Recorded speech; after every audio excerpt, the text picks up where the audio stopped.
From the valley of the jolly, ho, ho, ho, green giant, good things from the garden. Hola, hola, hola, queridos amigos. Comienza aquí un nuevo episodio, un nuevo programa de Conservas Guillén. Arranca una nueva edición de este maravilloso formato de radio enlatada. Esto es Conservas Guillén by Trend Micro. Un espacio donde hablamos de tecnología y ciberseguridad y por supuesto de innovación, pero siempre en un lenguaje entendible y coloquial, donde la actualidad manda y los protagonistas son nuestros invitados, nuestros enlatados. 30 minutos aproximadamente de conversaciones gourmet del gusto de los paladares más exquisitos. Estamos en Madrid, estamos en una de las sedes de Banco de España. Me vais a permitir que no desvele dónde por motivos de seguridad. Hoy abrimos una nueva lata para hablar, disfrutar y aprender con Silvia Senabre. Vamos a hablar de resiliencia operativa digital para entidades financieras, el nuevo marco regulador que gestiona los riesgos TIC en el sector financiero dentro de la Unión Europea. Vamos a hablar de reglamento DORA. Soy Raúl Guillén y sin más dilación, comenzamos. Estás escuchando Conservas Guillén.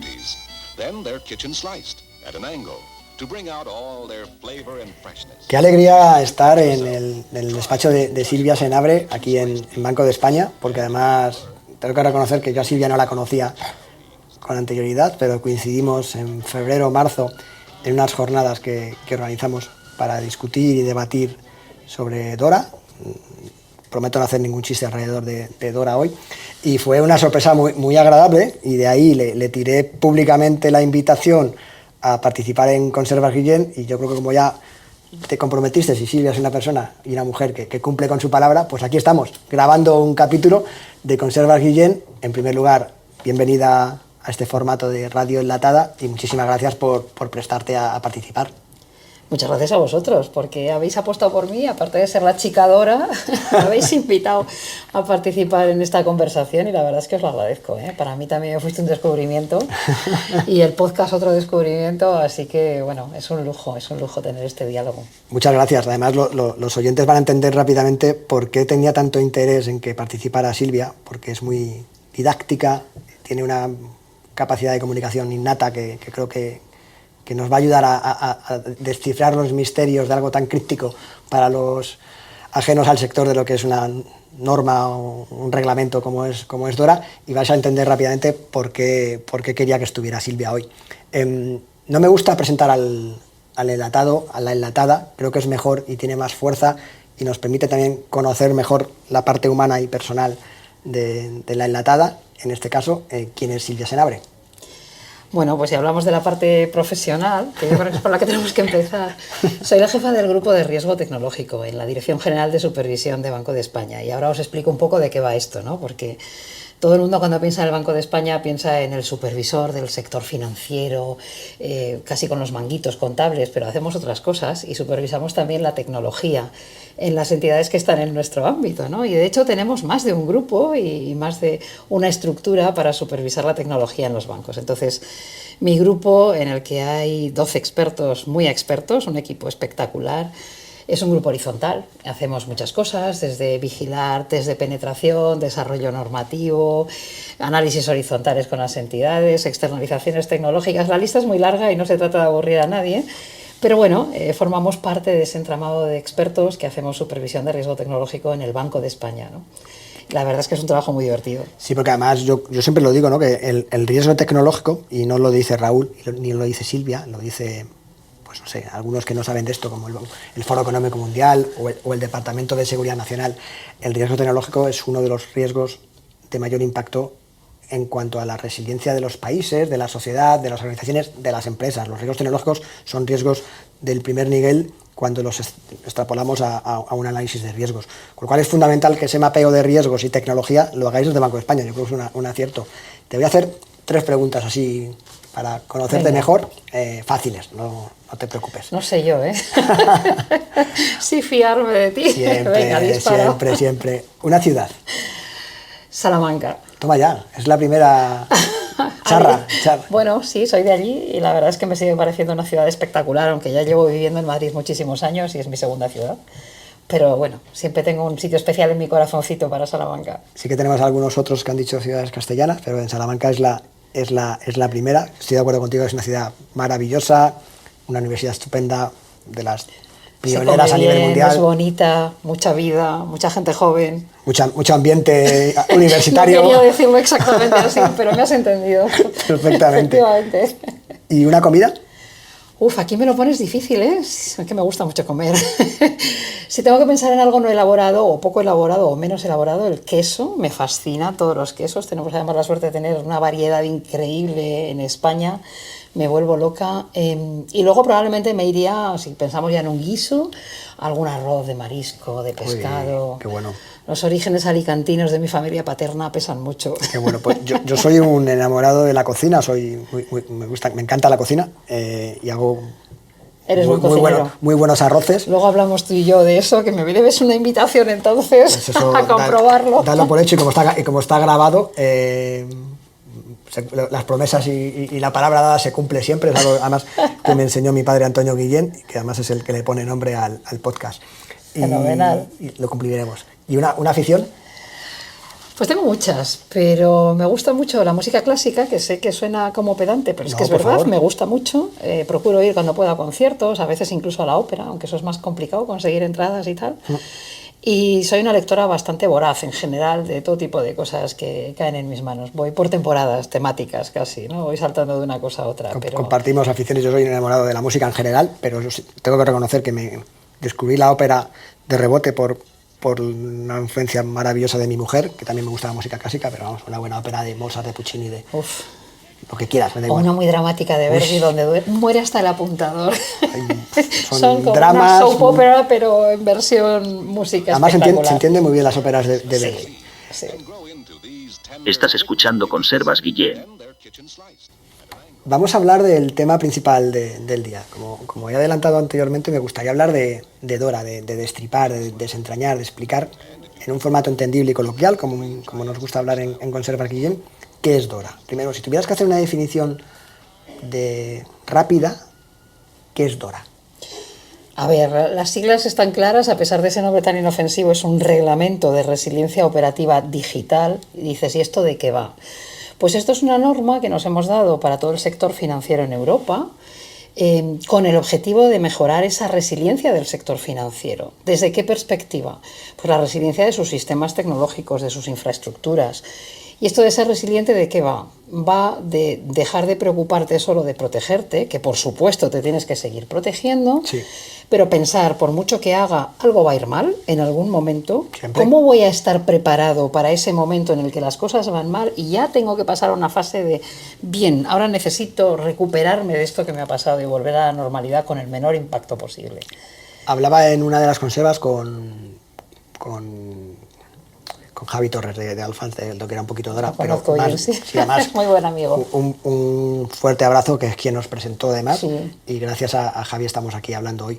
Pero también con Elena García, cuando él estaba en Indra, ahora está en Microsoft, hablábamos de cómo la resiliencia y la ciberseguridad son totalmente complementarias. Completamente. Y una retroalimenta a la otra, ¿no? La ciberseguridad se dedica más a proteger y a evitar que sufras un ataque y cómo respondes también quizás, pero y quizás ahí cuando empezamos a ver cómo respondemos desde un punto de vista de un framework NIST, la resiliencia empieza a hablar en esa fase de respuesta, ¿no? Entonces, cuando sufrimos un incidente, cuando sufrimos cualquier tipo de problema tecnológico, la resiliencia es lo que nos va a permitir responder de una forma eficiente y que el negocio recupere rápido, que las empresas no tengan esas paradas, ¿no?, de servicio.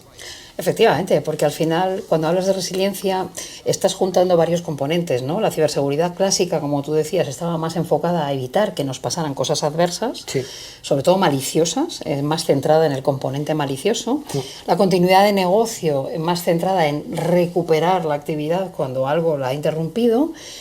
Y en medio teníamos otras piezas de, por supuesto, elementos de gobierno, gestión de terceras partes, etc. Y con la foto de la resiliencia lo que hacemos es juntarlas todas.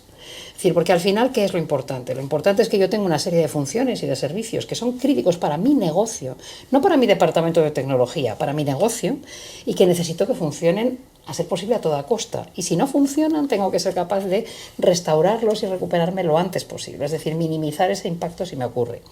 Y entonces cambiamos un poco la perspectiva, primero porque ponemos al negocio en el centro, que es como debe ser. Fundamental. Es decir, no debe ser tecnología la que impulse, debe ser negocio, aunque sabemos que en la práctica no siempre es así o no siempre ha sido así.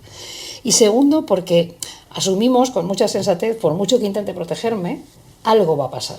Siempre. Malicioso o no, pero algo va a pasar. ¿Qué Siempre. voy a hacer? ¿Estoy preparado para ese momento? Porque lo que no debes hacer nunca es improvisar. No. La improvisación se lleva mal. Los momentos de estrés acaban llevándote a normalmente tomar malas decisiones. Entonces es mejor estar preparado de antemano. Bueno, si no te pasa, enhorabuena, qué suerte has tenido, vamos a decirlo claramente, pero si te pasa, reaccionarás mucho mejor con ese trabajo preparatorio previo. Todos, seguramente, por buscar un ejemplo distinto a la tecnología, todos seguramente tengamos en mente esos ejercicios que hacemos cuando hacemos un simulacro de evacuación de incendios, por ejemplo. Correcto. O cuando enseñamos las tácticas de reanimación cardiovascular ante una posible parada cardíaca que se entrenan en los colegios. Al final no puedes ejercitar lo que no has entrenado. Yo creo que es fundamental entrenar, hacer esos ejercicios de simulación de respuesta a todos los niveles. No tiene que ser un incidente de ciberseguridad, puede ser una caída de una línea de comunicaciones, una inundación de un CPD, o que ha llegado una excavadora o una pandemia, por ejemplo. También. Muy buen comentario. Yo creo que la gente va a entender rápidamente que sí que estamos haciendo esos ejercicios y rápidamente sabemos cómo responder a la hora de poder contemplar cualquier tipo de anomalía, incidencia, etcétera. ¿Qué propone Dora? Me gusta mucho, y sabes que soy muy defensor, de poner siempre el riesgo de negocio en el centro. Soy un firme defensor de que la alta dirección y los tecnólogos y los departamentos de riesgos / ciberseguridad tengan que tener un marco común de comunicación. Yo creo que Dora, y me adelanto, para mí es una oportunidad para hacer las cosas bien. ¿Por qué? Ahora sí que me gustaría desarrollarlo contigo, ¿no? Por eso me gustaría saber qué es lo que propone Dora para que cualquier empresario que nos esté escuchando, o cualquier CISO, o cualquier estudiante que se está acercando a la tecnología, entienda qué cosas hay que tener en cuenta y por qué Dora es tan importante y le estamos dedicando un capítulo. Pues yo creo que es importante, primero, por supuesto, porque es un reglamento y eso nos va a obligar a todo el sector financiero europeo, incluyendo a las autoridades y a sus proveedores tecnológicos, a cumplir con una serie de cosas, pero segundo, por la perspectiva.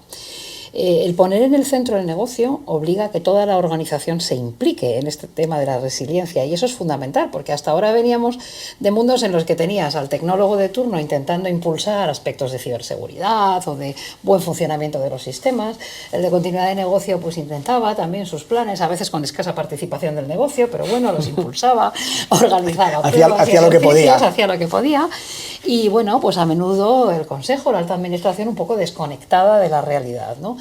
Y eso no funciona y hemos visto en muchos casos que ese trabajo en silos y esa fragmentación dentro de la propia organización no es óptima. Aquí empezamos por ponerle deberes a la alta administración de las entidades, lo cual es fantástico. Tienen que implicarse, tienen que entender de qué va esto de la resiliencia, de qué va esto de la tecnología, tienen que formarse de manera periódica y asegurarse de que reciben suficiente información de todas las áreas de la organización como para tomar decisiones informadas y que tengan sentido para el negocio, porque en definitiva una empresa es un negocio que tiene que sobrevivir, si no vamos mal, ¿no? Esto no va solo de tecnología, por supuesto que va de tecnología, pero también va de procesos organizativos, va de personas, va de las dependencias que tienes de otros, va de muchas más cosas, ¿no? De hecho, el primer artículo, yo lo subrayo siempre, pero es que me parece fundamental, el primer artículo es un artículo de gobierno.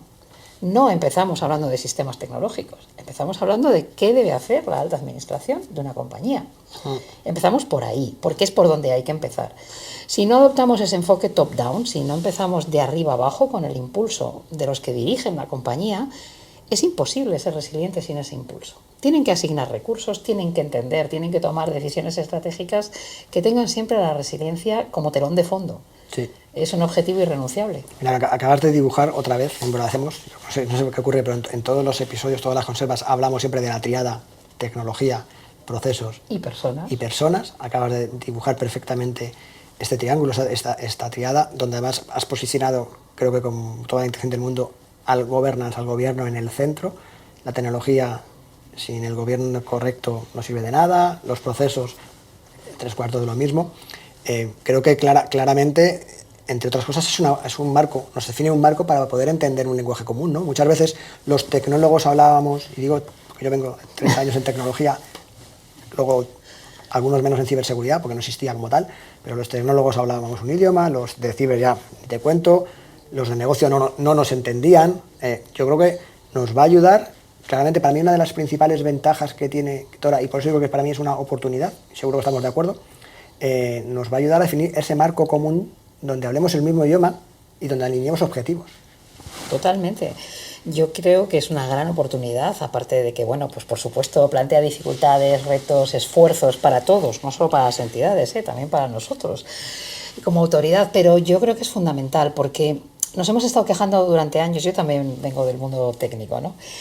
De que no nos entendían, de que no nos hacían caso, de que intentábamos lanzar hacia arriba propuestas y no nos las compraban, pero a lo mejor nosotros también teníamos culpa por no hablar el lenguaje del negocio. Yo creo que aquí nos va a obligar a ponernos a todos las pilas, es decir, todos los actores, que al final es toda la organización, van a tener que encontrar ese lenguaje común, sí. Van a tener que entender cuál es ese objetivo común a cuyo servicio todos trabajamos, que en este caso es la resiliencia del negocio. Y entonces los tecnólogos van a tener que entender cuáles son las prioridades del negocio, pero también el negocio va a tener que entender qué puede y qué no puede hacer con la tecnología disponible. Y la alta administración va a tener que tomar decisiones teniendo todo eso en consideración, ¿no? Es decir, no pensando solo en el negocio en el sentido de balances y cuentas de resultados, sino pensando en que en el siglo XXI, desde luego, ninguna entidad financiera sobrevive sin su tecnología. En otros sectores, no quiero opinar, pero desde luego en el financiero es inviable. Dependencia absoluta. Claro. Entonces, no puedes tomar decisiones estratégicas ni decisiones de gestión sin tener en cuenta ese aspecto, ese componente tecnológico.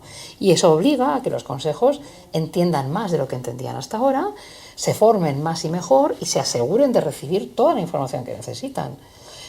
Buena información, que suele ser otra asignatura pendiente. O sea, en información muchas organizaciones. cualificada y no chapapote, como decía correcto, con Miguel Ángel Benito de Libersalud, decía, no, es que hay mucha información, es el petróleo del siglo XXI, dice, pero la información hay que filtrarla y hay que cualificarla, tiene que ser útil, porque si no es morralla. La que necesitas cuando la necesitas y con toda la exactitud y la precisión que necesitas. Si no tienes eso, no te sirve de nada tener mucha información. Tendrás un bosque enorme, pero no tienes justo el árbol que necesitabas.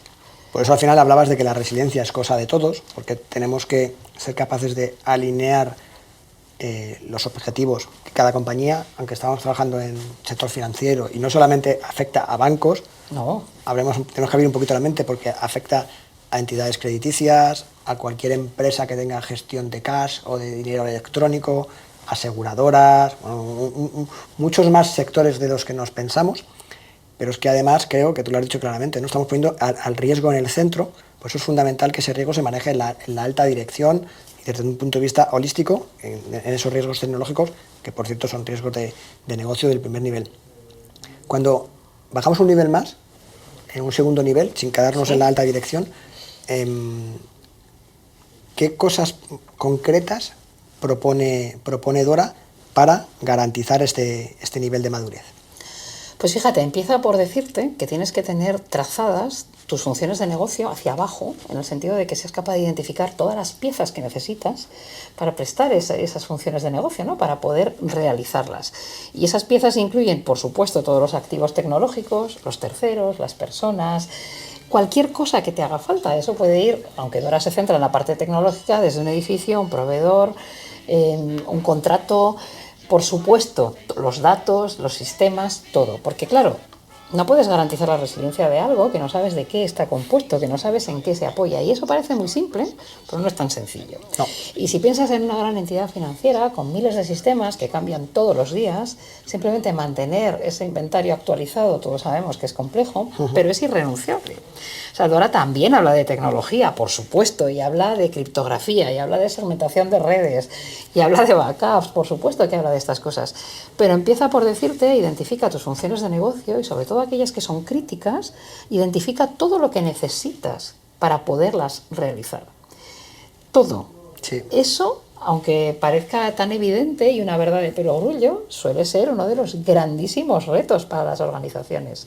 Identificar y mantener permanentemente actualizado. Las dependencias de los mismos, claro, además. Claro, todas las dependencias.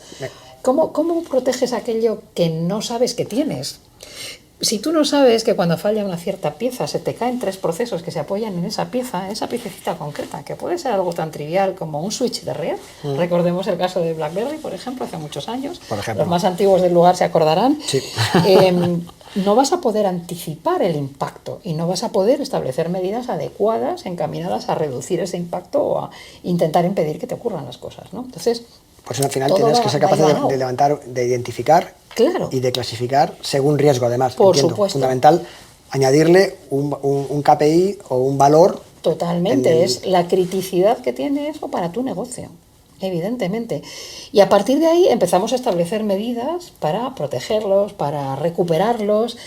Por supuesto, hay luego toda una sección dedicada a la comunicación, hacia afuera y hacia adentro, al aprendizaje de los eventos adversos que nos ocurren y al ir incorporando esos aprendizajes para mejorar los procesos. Hay cosas como la formación, es decir, hay muchos aspectos que tienen que ver, por supuesto, con la tecnología, pero no solo con la tecnología, vuelvo a lo mismo, ¿no? Tenemos un capítulo entero que habla de pruebas, porque yo creo que también los que llevamos mucho tiempo en esto sabemos que el papel y el PowerPoint lo aguantan absolutamente todo tiene buen aspecto escrito, pero luego hay que probar, porque un control que no se prueba a mí no me vale y probablemente a la compañía tampoco le va a valer cuando necesite utilizarlo.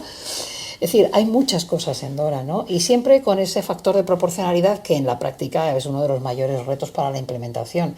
No puedes pedir lo mismo a un banco sistémico, a una aseguradora inmensa, que a una entidad de pago que a lo mejor son 8 personas. Sí, yo creo que el principio de proporcionalidad es muy útil porque básicamente dices, aplica las medidas proporcionales a tu riesgo. Claro. ¿Cuáles son? Usted sabrá. Efectivamente. Ahí realmente la pelota está en el tejado de las compañías. Claro. Porque aquí no se trata de una checklist de compliance. Yo no te voy a decir cuál es el nivel de riesgo de algo para ti. Tú me lo tienes que decir a mí y yo voy a estar o no de acuerdo contigo, yo autoridad. Pero eres tú el que tienes que hacer el análisis porque en definitiva es tu negocio el que está en juego. No es el mío. Sin duda, al final has hablado otra vez de forma indirecta de cosas muy críticas en DORA, como es los análisis de impacto de negocio, esos famosos BIA, ¿no? El Business Impact Analysis, las pruebas de resiliencia, hay que probarlo de forma continua en el tiempo. El riesgo no es algo que no cambie y mute, sino que está vivo y va a ir cambiando Muy vivo. de forma recurrente y muy rápida.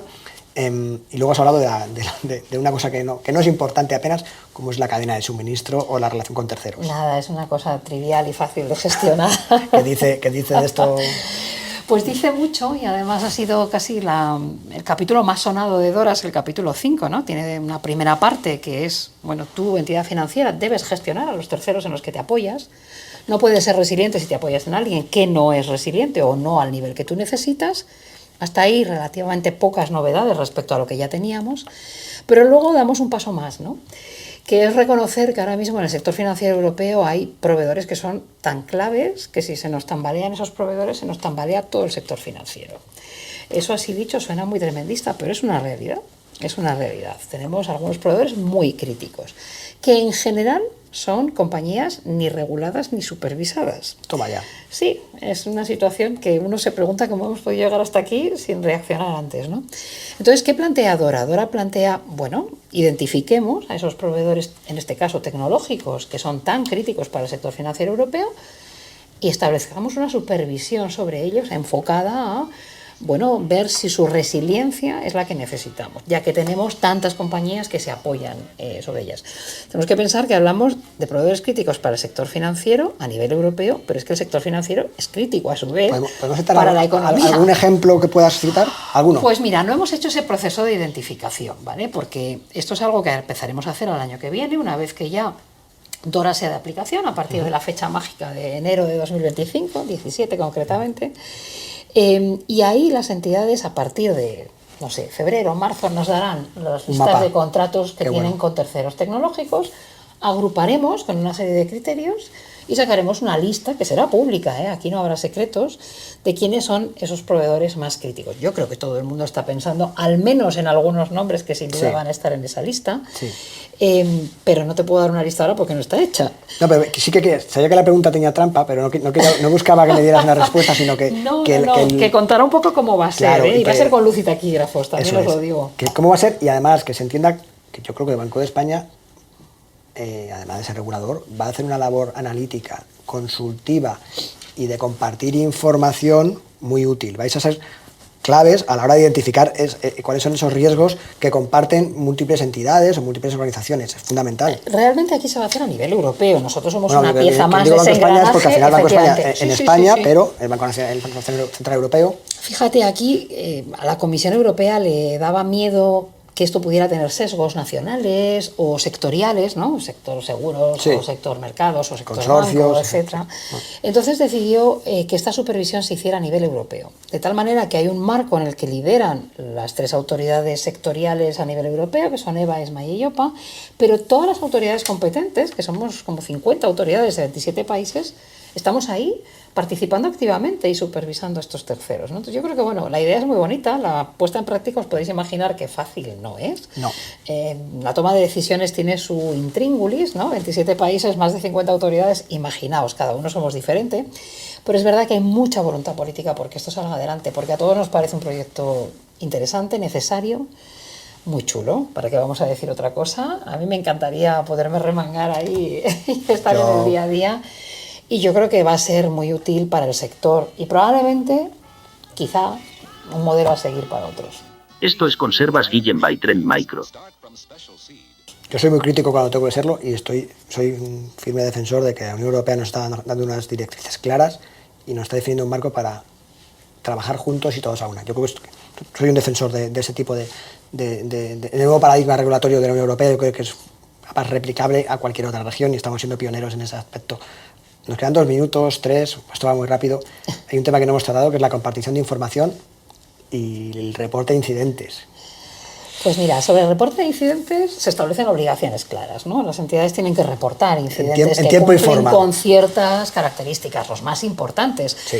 Dejo claro que no son solo maliciosos, es decir, No. si a alguien se le caen los sistemas y cumplen con los criterios que hay de criticidad, pues lo va a tener que contar, ¿no? Por supuesto, a sus autoridades competentes, que aquí somos las del sector financiero, pero nosotros también compartiremos con el mundillo NIS, es decir, en nuestro caso con el INCIBE, por ponerlo claro, supuesto. como no puede ser de otra manera, porque ellos necesitan esa información y además tenemos una excelente Sí. colaboración con ellos, o sea que va a ser Un fácil. abrazo a Marcos, Por supuesto. a todos, a Carla, a todos. Pero además también tenemos que mandarlo al Banco Central Europeo, a la Autoridad Bancaria Europea, y ellos verán si es necesario compartirlo con alguien más, porque puede tener impacto en otros, ¿no? Esta parte es obligatoria, pero luego además voluntariamente se anima a las entidades a notificar ciberamenazas relevantes. Sí. Información de inteligencia. Algunas entidades tienen servicios de inteligencia muy potentes.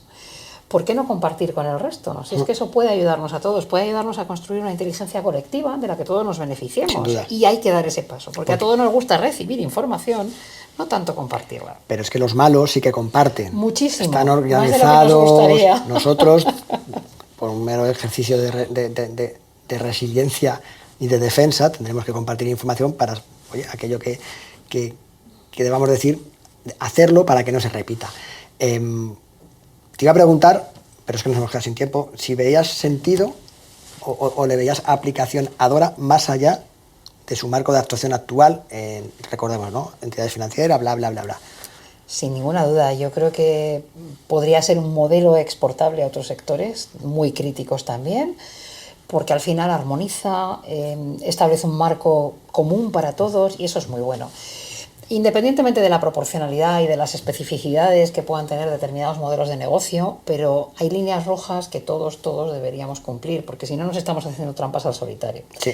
Todos nos conectamos, todos tenemos que tener unos mínimos y yo creo que aquí Dora nos obliga además a ponernos de acuerdo, nos mete a las autoridades en el circuito, mete a los terceros en el circuito, de alguna manera está entendiendo que esto es un ecosistema y que no puede quedarse nadie fuera. Nos obliga a hablar, a compartir y a trabajar juntos. Más complementa la parte. Porque además... Es que es así, yo soy una firme defensora de que hay que trabajar juntos. Siempre. De hecho, el objetivo de Conservas Guillem y otras cosas es divulgar y que animemos a la gente a compartir y a trabajar juntos. Recordemos que, otra vez, riesgo, negocio manda, tecnología, está todo totalmente relacionado. Voy a tener que cerrar y lo voy a hacer con una frase que me gusta siempre utilizar del Dr. King, de Martin Luther King, que dice: siempre es el momento adecuado para hacer lo que es correcto. Yo creo que la Unión Europea, con ese tipo de normas, marcos, regulaciones, etcétera, está haciendo lo correcto y nos está animando a todos a ese ir juntos de la mano a hacer lo correcto. Silvia, muchísimas gracias. Muchas gracias a vosotros, pues me lo he pasado muy bien, se me ha pasado muy rápido y eso es una buena muestra de que me he divertido con vosotros mucho. Muchísimas gracias. Gracias. Recuerda suscribirte a nuestro canal, nos ayuda a crecer y nos hace mucha ilusión cada nuevo seguidor. Hasta aquí el programa de hoy. Good things from the garden, garden in the valley, valley of the jolly. Ho, ho, ho.